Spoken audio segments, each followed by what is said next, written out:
po yung bagong products and services na booklet natin. So dito, makikita natin yung shirt printing. Yan. So makikita natin yung mga size at kung paano siya nilalagay sa shirts.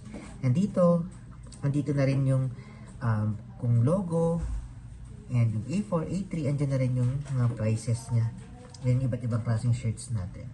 Tapos dito sa baba, mapapansin natin, bulk order or bulk discount available. Ayan siya. Tapos dito, pakigaya na lang guys, ito yung index niya. From here, yung naka-pages na po kasi siya. So make sure lang guys na masusunod yung mga pages sa paglagay. Kaya may 2, 3, 4, 5. So iba't ibang klase na pages. Ayan. So pakisunod lang yung pages. Itong, hindi ko na to explain sa inyo kasi na-explain na ito nung last retail ko natin. Okay? So ito po yung bagong products and services booklet natin. Ayan. Thank you.